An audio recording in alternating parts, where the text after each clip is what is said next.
Good evening, everyone. Sorry for the delay on that. But here we are. Another beautiful night at Britt. Since we're starting a little late, I'm just going to get on with it here. So I'd like to introduce Eric Thiel from JPR. He'll be talking with Measha Brueggergosman, our soprano tonight, and Teddy Abrams, our maestro. Thanks.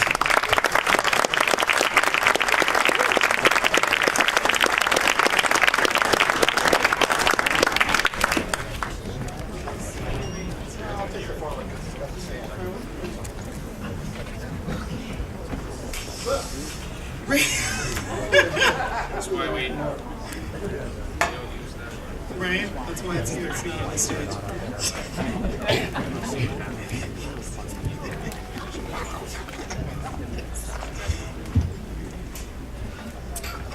Hello again. I ask this every time I come out. Anybody here for the first one of these? Ever? Oh, a lot. Great. Fantastic. Well, thanks for coming out. Because you have not been here before, and because we are running a little bit late, I will just say that I'm Eric Thiel, as Mark said, from JPR. We are the public radio station for all of Southern Oregon and Northern California that plays classical music, the likes of which you will hear on the Hill here at Britt. How many of you have ever seen Measha perform? Yeah. Not many. Well, that is good, because that's actually where we're going to start our conversation.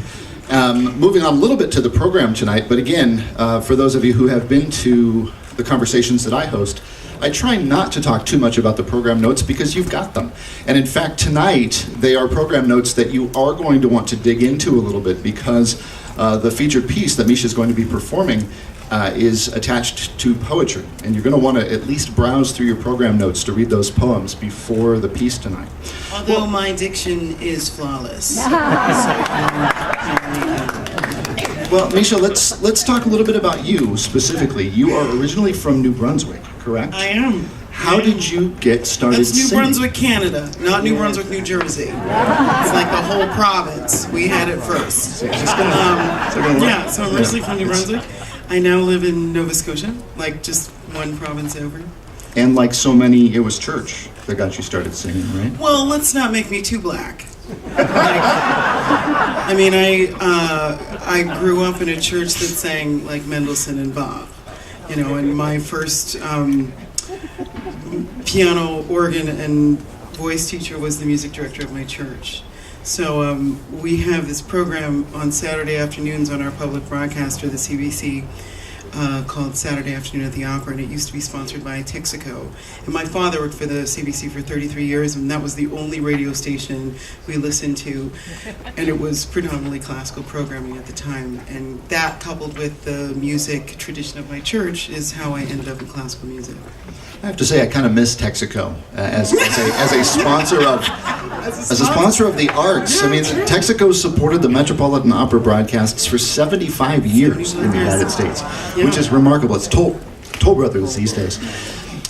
Your bio mentions that you have a general, and I don't want to overemphasize this, but a general propensity for more song cycle performance rather than theatrical operatic performance. Was that a deliberate choice on your part, or did you just follow the paths as they opened themselves to you?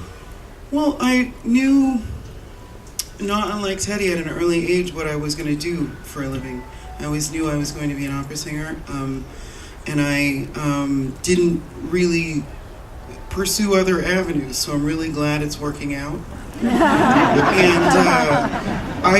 I think I saw song and concert as a kind of haven for, larger voices, maybe not wanting to go too big too soon, and I found that the chamber element and the collaborative beauty of that type of life was very compatible with, my own necessity for change and travel and movement, and it also has made me very flexible technically, and it's made the job less lonely because you're around people all the time and you're not necessarily the person carrying everything all the time. And I think when you're in this job for the long haul, you have to find a repertoire that reflects, who you are as a person. Otherwise, you're always wearing somebody else's clothes.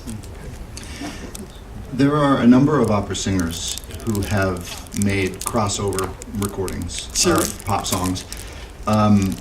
And some of them work and some of them don't. Some of them are downright garbage. And there are kind of two camps here. There is a camp of opera singers who sing other things. Sure. And then there's a camp of singers who can sing opera.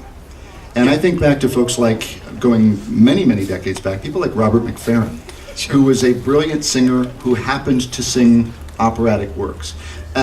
Not to be confused with Bobby. Not to be confused with his son Bobby, but his father. Yeah. I would put you in that category of a singer who happens to sing operatic works, because as I hear you speak and as I hear you sing non-operatic things, Yeah. it's a different sound entirely. It's not an operatic singer trying other material. It's a different way, it's a different sound, it's even a different voice. Like if I could publish under a pseudonym, I would. Because I don't like to muddy the waters, and I don't like to feel like I'm trying something. Like I like to embody it. All the musicians that surround me are different. The venues are different. My management is different. They don't Really? They've just combined forces because word is spreading that I do other things, but I've kept it pretty tight for a very long time. Does one or the other draw you in more strongly? I think I wouldn't be good at other things if I wasn't good at classical music. I think classical music has always been a very liberating. I don't know, how do you feel about that? Classical music. I mean, what even is that? Yeah, we tried to banish that word. Yeah, Because I mean, it doesn't, especially with a program like tonight. I mean, what is Michael's piece that we're doing? I mean, is that you can't has he say called it's you? classical. Has he called you and said, "What is classical?" I've gotten that phone call from Michael Tilson Thomas. He said, "Measha, what is classical?" Not that he sounds like Jesse Norman, but Measha, what is classical? And I was like, you know what? Whatever you're cooking, I'm in. We've talked about that. It's a dangerous term, I think, actually. I mean, for a lot of people, it connotes a kind of very specific image more than an actual sound. Like for people, they imagine the kind of gilded traditions of a concert hall and a way music is presented rather than the actual music. They also assume they can't afford it. Exactly. So it's an attitude and a cost and circumstances rather than actually describing the music. And I often say, so what do we do with composers like Gershwin? What do we Sure. do with composers like Bernstein, certainly Tilson Thomas, or me? What do we do with soloists like you? And any McFerrin, for I that think matter. we divided the market Yeah. as a way to control, categorize, and monetize. Sure. So I can understand why the market is set up the way it is, but it doesn't serve the listener because you should be free to listen with whatever ears you want to listen with. Right. And I should be free to sing with whatever voice I want to. Sure. It's stylistically, like I'm not saying I want people to show up and sing Tannhäuser in chest voice. Right. That's not what I'm saying. I'm saying that whatever's called for is what I believe that me, servant singer, is called to do. Well, that's a whole other question too around who gets to do what, which is that's more specific to our industry. But the discussion of, okay, can somebody who really likes jazz but has no training and no specialized knowledge of that, can they just go and sing a whole program of Gershwin and Irving Berlin in jazz style? If somebody really loves like fiddle music but they're completely classically trained, what right do they have to play? I mean, so that's another question entirely. But from the composer's perspective, I think the music itself is free and open. You can draw on whatever inspires you, and certainly nobody would say, well, Gershwin's training wasn't specific enough in this way. Like he didn't come from the actual Harlem Jazz Club, so he can't use jazz in his piece. You don't say that. When it comes to a composer, you have the right to draw on any music, I think. And let's open the can of worms of spirituals, right? Like I wrote an editorial for a Canadian magazine, and I did not call the article "Let the Whites Sing Spirituals," but you don't get to pick your headline, and that's the headline they picked for the article. Because essentially, I was saying, I just feel like anybody who feels like singing spirituals should sing them because it's good music. Sure. It's just good plain music, and it is, I think, scientifically impossible to be unhappy and listen to gospel music. Is it Let the Whites Sing Spiritual? Let the Whites Sing Spiritual. I was like, oh That's a my good one. God. I did not write that. What I was saying, that's essentially what I was saying. It's, Be free! Sing the spiritual! it's interesting that you would move the conversation into spirituals, because it's actually, in a similar way, it's a topic that we deal with in broadcasting as well, because there are a number of people that are very sensitive to religious context in songs played on the radio. Sure. And our position at our public radio network has generally been on our more pop side. This is great music first and foremost. That's why we choose to play it. Now, don't get me wrong, I love that I can sneak the Jesus in because I am a woman of faith. But if the music is good, usually people don't care what you're saying. But the thing is that spirituals and gospel has such a message of inclusivity. There have been a lot of jerks who have done horrible things with Christianity, so I can't speak for them, but I do know that the God I serve is an inclusive one, and when I sing music that means something to me, it will mean something to you.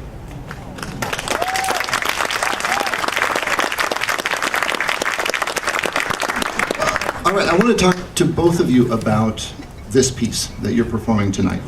Measha, let me start with you. How did you come to know this work? I should say, and you'll see this in the program notes, there are some dates. I think I'm the only one on the stage that was born when Michael Tilson Thomas started working on this. By a couple of years, I think I have these two for sure. It was a 40-year process, off and on, working from sketches to completed work. So how did you discover it? Well, I was coming out of a Bikram yoga class in Rome, and my cell phone rang.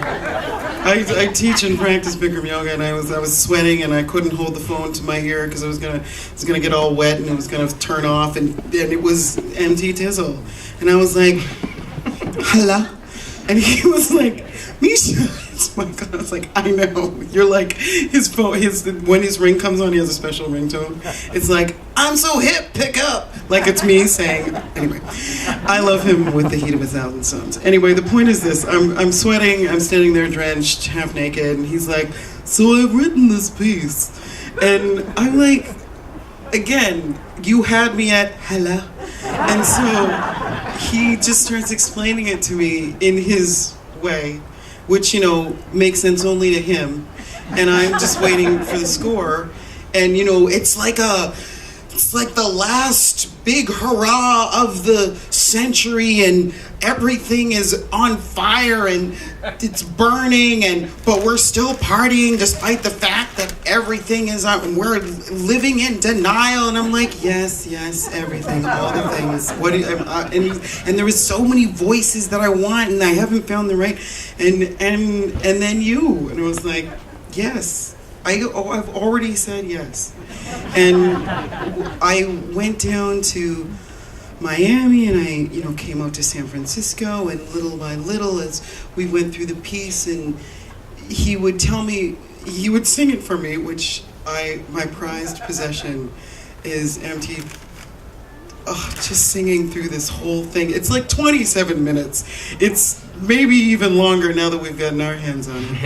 But it's like a real tour de force, and he's singing it top to bottom, like on the keyboards, like occasionally going, and I'm like, this is my dream come true. And he's so committed to seeing this incarnation that heretofore has existed in his head, and it's finally being given birth. And I think for him it's a very I can't imagine how laid bare one would have to be to take what is inside of their head, put it on the page, and then give it away like a baby that you've birthed and have no control over. And so I take it very seriously that he chose me, and that we worked through it, and that he, was asking me for the color in this specific section. I said, well, if you want this color from this voice, it has to exist in this tessitura. So, let's do that. And, having him sing it to me and me sing it back, and him allowing the sound that existed in his head for 40 years to then be channeled through me is an experience I'm quite sure I'll never have again. So the score is solo soprano, a pair of additional female voices, chamber orchestra, and bar band. Michael Tilson Thomas bar band. You would, by the size and scope of this bar band, you can tell that he's never been to a bar. Just the description of the orchestration. Bella Union. Bella Union tonight. If there was ever an orchestration that yelled Teddy Abrams more than this combination, I don't know what it would be. This seems like it would be right up your alley. This is like the perfect thing. And I mean, for me, so some of you may know that Michael was my mentor growing up, and I certainly would not be here. I would not have this position. I wouldn't have any position, and I wouldn't probably even be conducting if it wasn't for Michael. At least not in the way that I am. He gave me every early opportunity. I started working with him when I was about 12 years old, and knew him. First met him when I was 10. And now I'm 30, so I've known him 20 years. And this is an interesting year because he came out to Louisville, that's my home orchestra, the Louisville Orchestra, and spent a whole week with the orchestra there. And now he's here. He's actually in town, so you'll see him at the concert. And the feeling of he'll be the one bringing a singing mentor- along. We are the great singing. He'll be prompting me. But it's an amazing thing to have that kind of mentor relationship, and I feel so connected to this music because it's so much a Michael Tilson Thomas piece. It's things that I've heard him sing and talk about, and all the music that he loves. There's Gershwin and Ives and super contemporary music and Stravinsky and Mahler. There's so much of every composer that he loved so deeply and that he's translated in his unique way. And the references to popular music are really extraordinary. I mean, you could this piece is so fascinating and dynamic. You could really talk about it and analyze it and go bar by bar because it is absolutely fascinating. But the other thing is that what makes it particularly good is that it can only sound one way. Yeah. Like, I've learned it and it's morphed and he's made changes here and there, but stylistically it is so, like Teddy says, incredibly him. I feel like it's all the intersections of everything that's ever influenced him, in addition to his crazy sense of rhythm. Like, he just has this real connection. And, as somebody who has always been taught to feel an inner pulse, like even when there's nothing to hang on to, I love that Michael always has a framework for a singer, because everything has to work in time somehow. You're always anticipating, whether it's technically or poetically, this sense of time just runs in Michael's veins. It just courses through his veins. Teddy, we got into this a little bit last week when we were up here with Jeffrey Kahane talking about how so many of the pieces that end up on the programs that we're here to listen to include pieces that have been around for 200 years, 300 years, and everybody under the sun has recorded them. Many people have heard them, sometimes many, many times. Is it easier or more difficult to learn a piece for which there is so little reference material? No recordings made, or is it harder to unlearn all of those affects that you've heard other people place on performances over the decades? That's a good question. Thank you very much. Very good question. What a journalist you are. Honestly, Pulitzer. That's a really good, because that's a huge. It's actually a huge question. We have about 6 minutes. Go ahead. I'll answer it in one. I don't know. Well, one of the things about this performance that makes this particularly special is this is the last stage for a composer. Composers conceive of something, they get an inspiration for something, they translate that in some form into written notation. They almost always supervise and present it for the first time themselves in some way, even if they're not conducting it. And then at some point, somebody else has to do it. That's the whole point of the notation system we've come up with, is that other people can do it. And this is the first time this piece has been done where MTT is not conducting it. It's been done 2 other times, and this is the final stage where, ultimately, no matter how much information you've received from the composer, I still have to start and stop the thing and set all the tempi. And cue me and at that cue place that I never come Measha, in. and I'm responsible for this performance. The composer cannot intervene in this show. And so that's a unique part of everything, and it means that the studying process for something like this is unique, because it means that I have to find a relationship to this music that has only ever been conducted by the composer.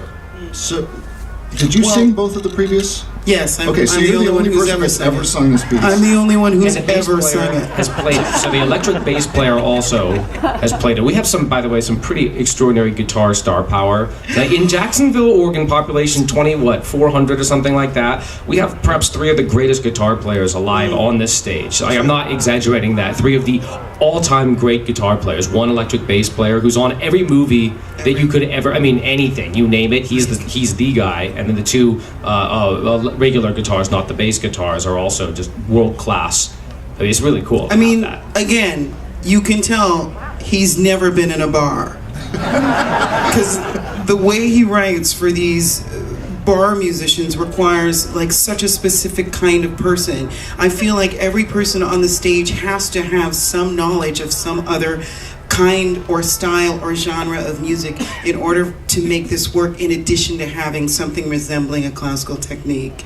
And I think that is the intersection. And just to full circle the question, when you come to an interpretation, when you are playing the role of muse in any composition or performance, you do have to decide that the composer wrote it for you just yesterday. It just happens to be true in this case, but whenever it's Mahler or Wiesenunglieder or Four Last Songs or anything that I know has a massive tradition of singers way better than me who've come before me but who are now dead and gone, and by the way, not on this stage wearing this gown, then I have to decide that we, Teddy and I, Michael and I, whoever happens to be on the podium getting me through it, have decided that this is how things are going to go today. And there's no difference whether it's Beethoven or Michael Thomas in the end. The fact that one was written a long time ago and one was finished last year makes no difference. The fact is your relationship to it is still in that moment. It's right now. That performance is happening now. It's your brain and your experience and your soul, your musical being that will translate those. It doesn't matter what era it came from. That's the really extraordinary thing about musical art, is that it makes absolutely no difference in the end. It may in the studying process. I'm not sure what question you could ask now. Couldn't be better than the last one. No pressure. I was actually going to wrap it ask up? you to share our common love of Ron Sexsmith, the singer-songwriter. But unfortunately, We're out of time. We're out of time. Measha But Ron Brueggergosman should come here. and Ron Teddy should come here. Abrams. Thanks very much, everyone.